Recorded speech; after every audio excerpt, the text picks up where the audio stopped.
Айылдардан биринде иман адеп ахлакка чакырган бир данышман адам болгон.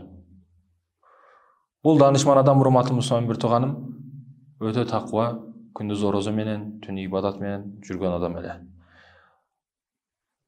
Ар бир учурда жумурткадан кыр издеген, казандын астынан кырмычык издегендер чыгат. Көрө албастар чыгат, душмандар чыгат, сага противдер чыгат сөзсүз түрдө.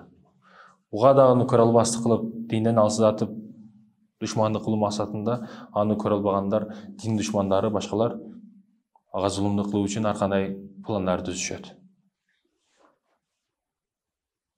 Ойлоп бир кыз боюнда бүтүп, бирок анын атасы ким экендиги дайынсыз бир кызды учуратып калышат, жолуктуруп калышат. Ойлорго ошол келет. Сен барып кызды аңдып, анын жанына барышып, бир канча акча тыйын беребиз, башка беребиз. Ата-энеңе дагы жакшы болот, өзүңө дагы жакшы болот. Бирок биздин шартыбыз ушул молдону барып шермендей кылышың керек. Ушул боюмдагы бала ушул молдодон, ушул имамдан, ушул данышман адамдан деп айтышың керек. Деп баягы шарттарды айтып көндүрөт. Кыз дагы элди чогултуп, бакырып элдин алдында менин боюмдагы бала ушундан, ушу адамдан деп доомат коет. Баягы данышман адам ун чыкпастан ушундайбы дейт. Ушундайбы дейт. Болду, эч нерсе керек эмес.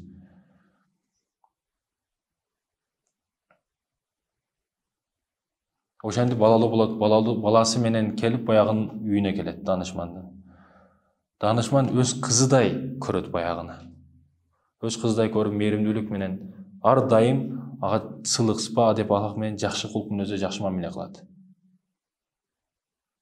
Bunday мамиледен уялган кыз уялып, акыры бери чыдабай элдин алдына чыгып, башка бул иштерди башка адам кылгандыгын, бул данышман ак таза экендигин элдерге жарыя кылып айтат. Ошондо дагы бул киши абалынан жазбай, ушундайбы дейт, болду. Ушундай экен да дейт, болду.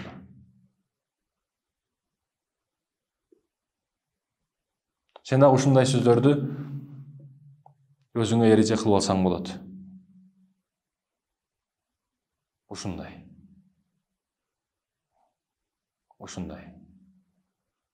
Бардыгы өтөт.